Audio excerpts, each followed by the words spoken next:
அன்னையின் சந்திப்பு இயேசுவின் பயணத்திற்கு பலம் சேர்க்கிறது. இறையாட்சி பணி ஆபத்தான பணி என்பதை அறிந்திருந்த அவரை அன்னை ஒருபோதும் தடுத்ததில்லை. மீட்பு பணியில் இயேசுவை மிஞ்சும் விதமாகவே அன்னை செயல்படுகின்றார்.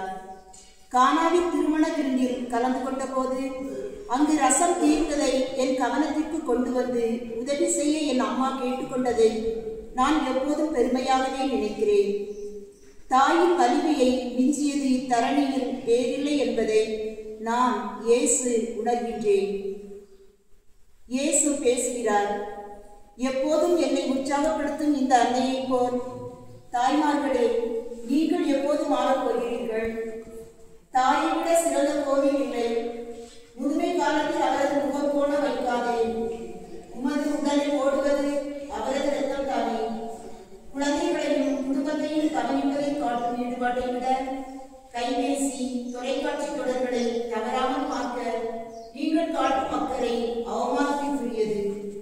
தாய்மார்களே, நீங்கள் உங்கள் கருணை கண்களை திறந்தால் உங்கள் பிள்ளைகள் சகோதர சகோதரிகள் எந்த பிரச்சனைகளையும் வென்று விடுவார்கள். நமது பதில்: இயேசுவே, உமது அன்னை தந்த இந்த ஊக்கமும் உற்சாகமும் உலக மீட்பிற்கு வழிகோலியது. சிற்றின்பங்களை நாங்கள் தவிர்த்துவிட்டு எங்கள் குழந்தைகளின் வாழ்வுக்கு துணை நிற்போம்.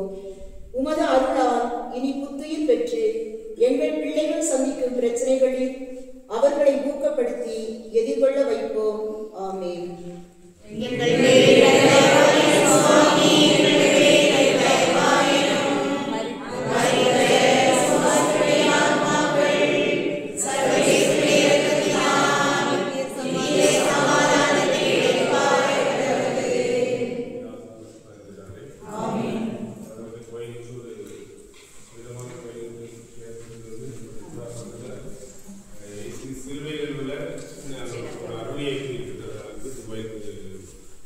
ஒரு ஆலயமாக கருதப்படுகிறது. இது முடிஞ்ச அடுத்தது வந்து ஒரு கர்நாடகா கார்டன் வச்சு ஒரு சுற்றுலாத்தலமாக இருக்கும். அங்கே போய் சாப்பிடுவாங்க. சீக்கிரம் 6 கிலோமீட்டர் கடந்து பஸ் ஏறுவோம்.